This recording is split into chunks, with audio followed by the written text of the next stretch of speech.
विरोधी पक्षनेते देवेंद्र फडणवीस सध्या गोव्यामध्ये पत्रकार परिषदेमध्ये बोलतात। थेट जाऊया। गोवा राज्य का चुनाव 14 फरवरी को होने वाला है और आज उसी के सिलसिले में भारतीय जनता पार्टी की सूची जारी करने के लिए हम लोग आपके बीच उपस्थित हैं। हम सब ने और विशेष रूप से गोवा के लोगों ने देखा है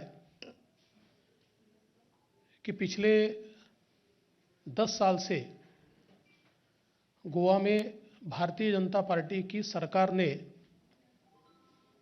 स्थिरता और विकास इस मूल मंत्र को यथार्थ में लाया है।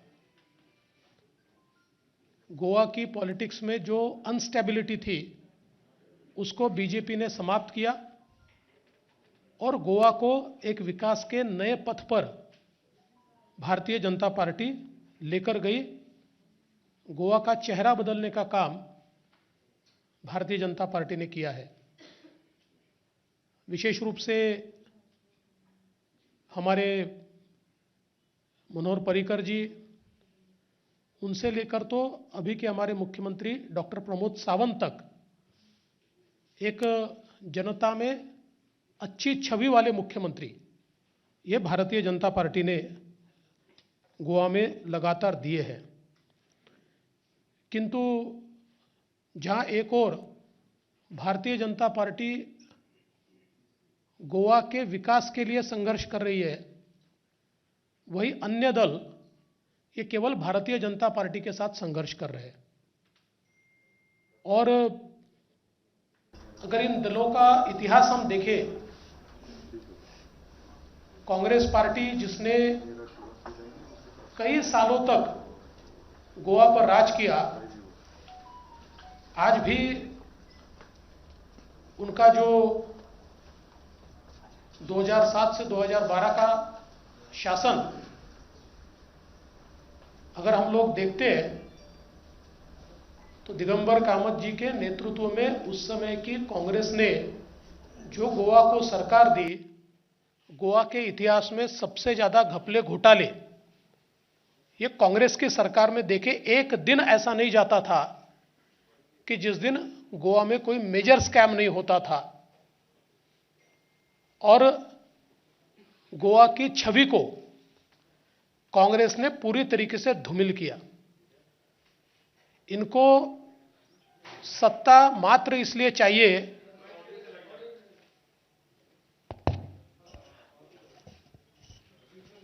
भाई, हमारी आवाज कौन बंद कर सकता है यार।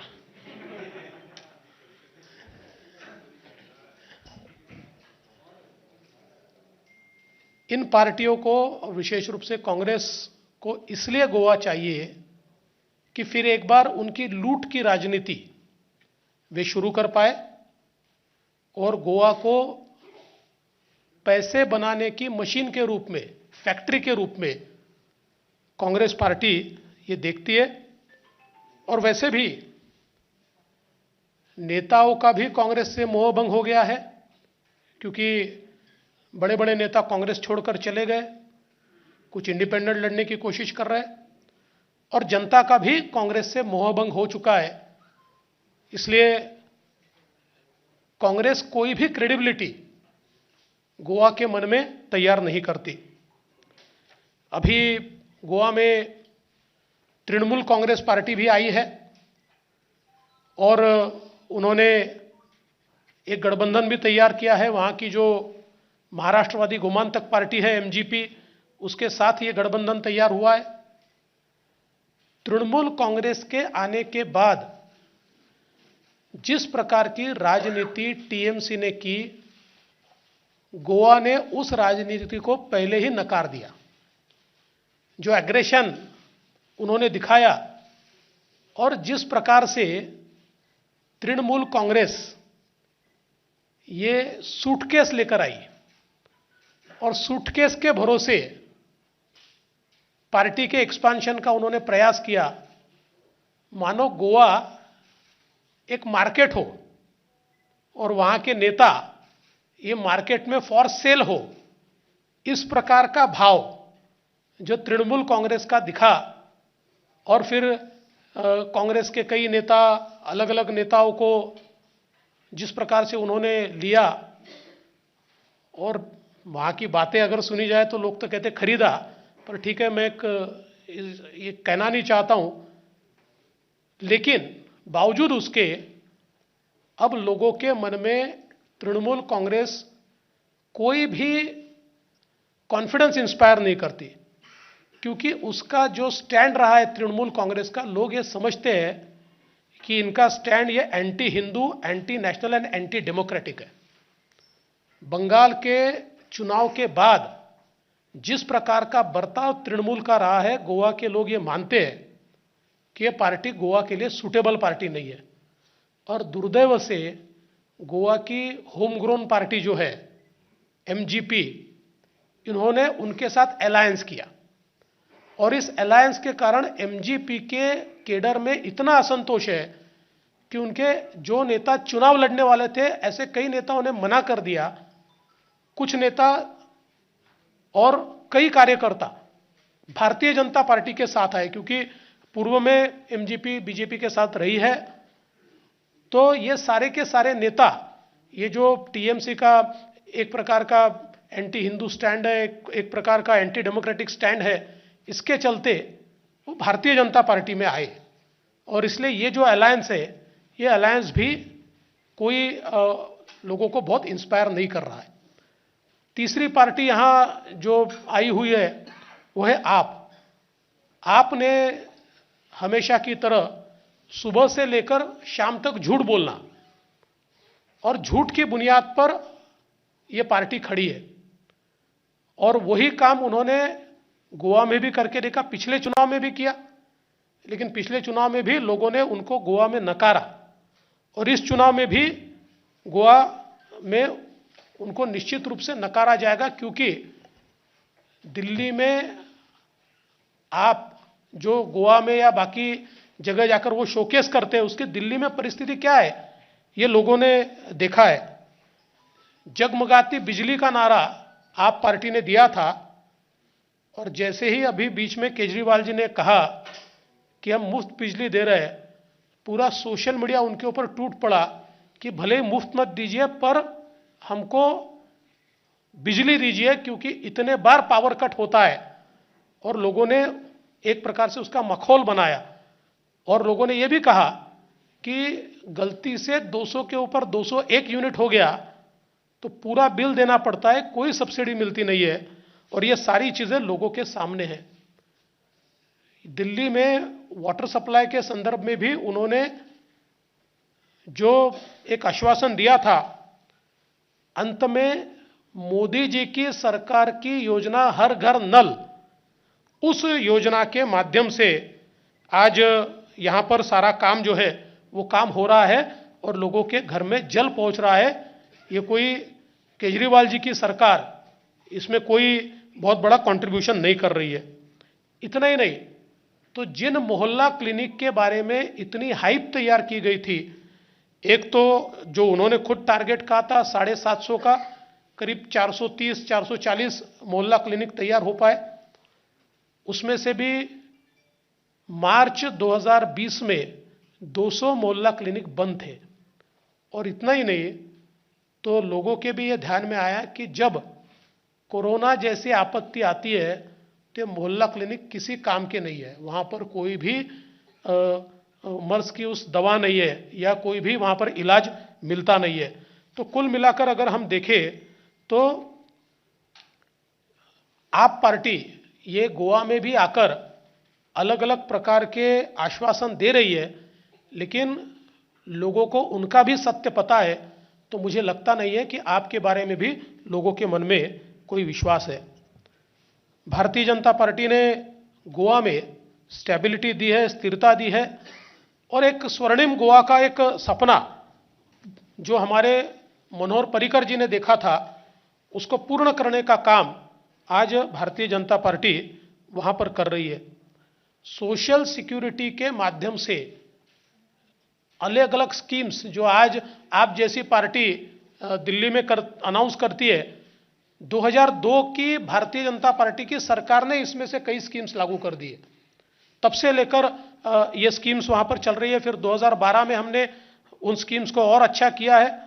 और देखिए, अगर हम ये देखें तो 2012 में जब हम सत्ता में आए गोवा में, तो उस समय सोशल सिक्योरिटी पर गोवा सरकार का स्पेंडिंग था 191 करोड़ 191 करोड़, और आज गोवा में 903 करोड़ रुपया हम लोग स्पेंड करते हैं।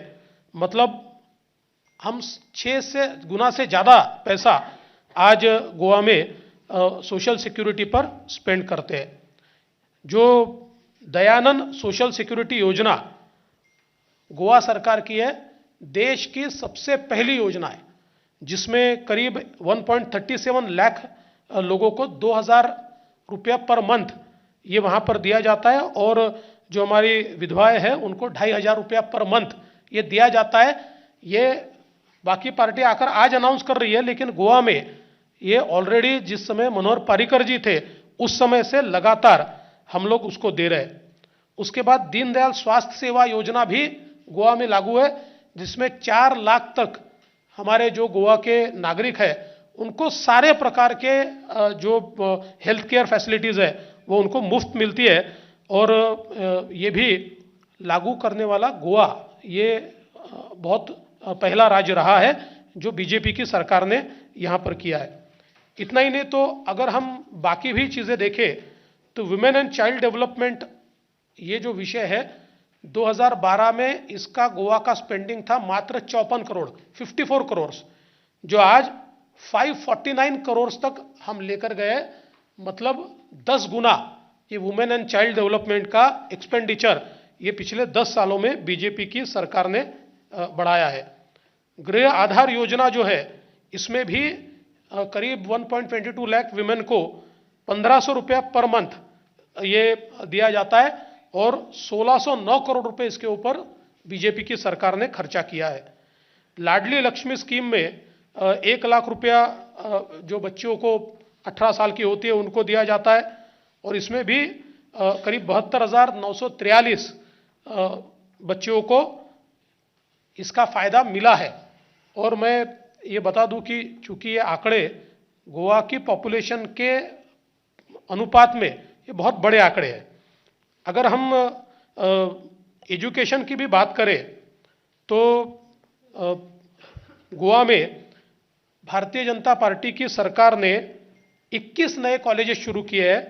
जब हम सरकार में आए तो 49 कॉलेजेस थे, अभी 70 कॉलेजेस ये गोवा में शुरू हुए।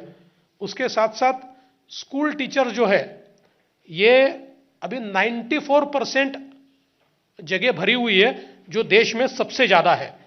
इतना ही नहीं, तो पोस्ट मैट्रिक स्कॉलरशिप और ये सारी चीजों पर करीब हम लोग देखें तो 2,066 करोड़ रुपया ये गोवा की सरकार ने दिया है। गोवा एक जमाने में लॉ एंड ऑर्डर के लिए भी बदनाम हुआ था, लेकिन बीजेपी की सरकार में लॉ एंड ऑर्डर की एक भी गंभीर घटना गोवा में नहीं हुई है। और विशेष रूप से गोवा में पुलिस पर्सोनेल इनकी संख्या में एक गुणात्मक बदलाव बीजेपी ने किया। 2011-12 में 4,670 पुलिस पर्सोनेल होते थे, वो अभी 7,900 यानी करीब 8,000 पुलिस पर्सोनेल अभी गोवा में है। और बजटरी एलोकेशन भी लॉ एंड ऑर्डर संभालने के लिए ये दुगना किया गया है। इतना ही नहीं, तो महिलाओं के लिए एक special pink police force Goa ने तैयार किया है, जो बहुत ही कारगर सिद्ध हुआ है। और इसके साथ साथ देश में सबसे ज्यादा क्राइम डिटेक्शन रेट ये गोवा का है, वो 93% है। और हीनियस क्राइम का 100% क्राइम डिटेक्शन रेट है, जो देश का सबसे बड़ा है। गोवा पुलिस को स्मार्ट पुलिसिंग अवार्ड 2 बार मिला है। उसके साथ साथ प्रेसिडेंट पुलिस मेडल 2021 का जो सबसे बड़ा सम्मान माना जाता है वो मिला है। और कुल मिलाकर गोवा के लॉ एंड ऑर्डर सिचुएशन में एक गुणात्मक बदलाव बीजेपी की ओर से आया है।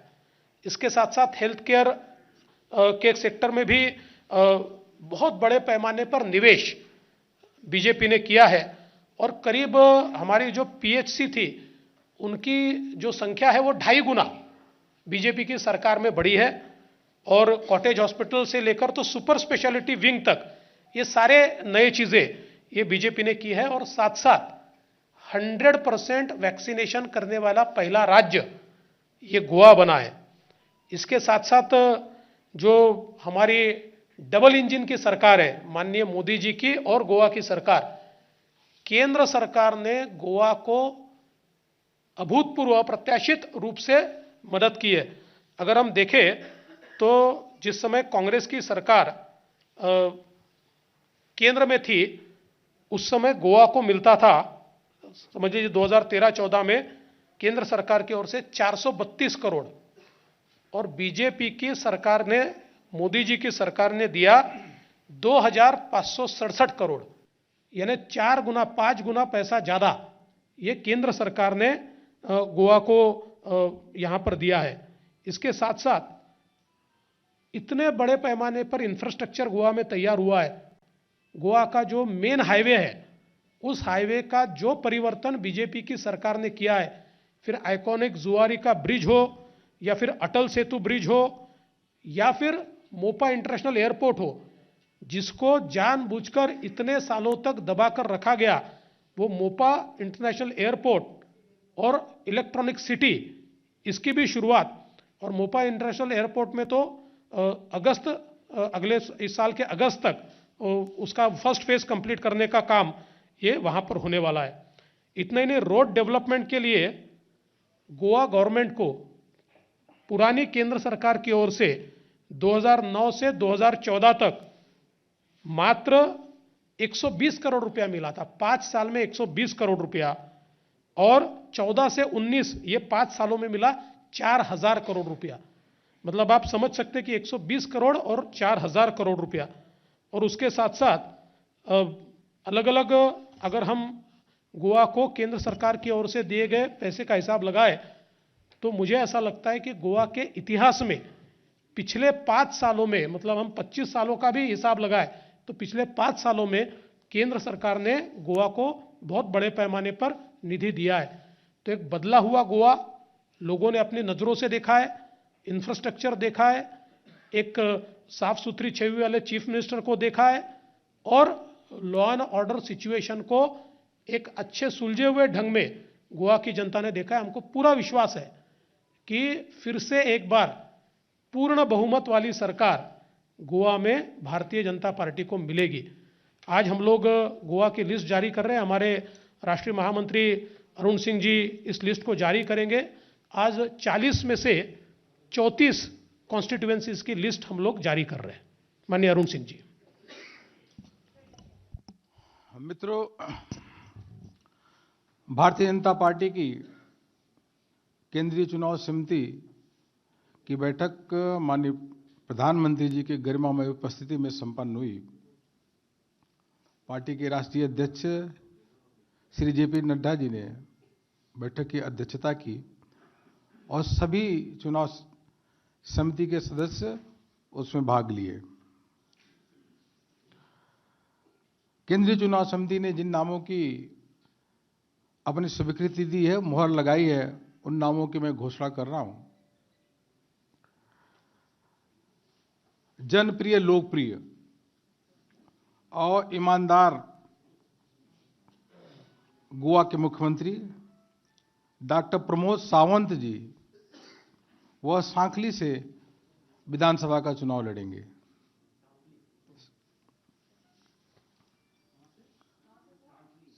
सांकली से चुनाव लड़ेंगे। बहुत ही लोकप्रिय मुख्यमंत्री हैं। मांड्रे असेंबली नंबर 1 है, वहां से श्री दयानंद रघुनाथ सोपटे जी चुनाव लड़ेंगे। पेडने कंस्टिट्यूंसी नंबर 2, वहां से श्री प्रवीण आर्लेकर, उनको केंद्रीय चुनाव समिति ने स्वीकृति दी है वह वहां से चुनाव लड़ेंगे। तीविम, यहां से श्री नीलकांत हलनकर यहां से भारतीय जनता पार्टी के प्रत्याशी होंगे। मापुसा, वहां से Shri Joshua Peter D'Souza Bharatiya Janata party के प्रत्याशी होंगे। शियोलिम, यह विधानसभा है, यहां से श्री दयानंद मांद्रेकर को भारतीय जनता पार्टी ने अपना प्रत्याशी बनाया है।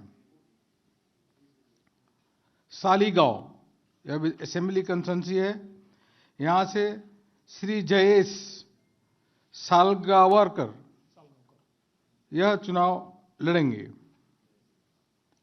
परवरी से श्री रोहन खाउटे जी बहुत ही लोकप्रिय नेता हैं, यह वहां से चुनाव लड़ेंगे। अल्दोना, यहां से श्री ग्लेन टिकलो भारतीय जनता पार्टी के प्रत्याशी होंगे। पणजी से श्री अटांसियो मोन्सेरात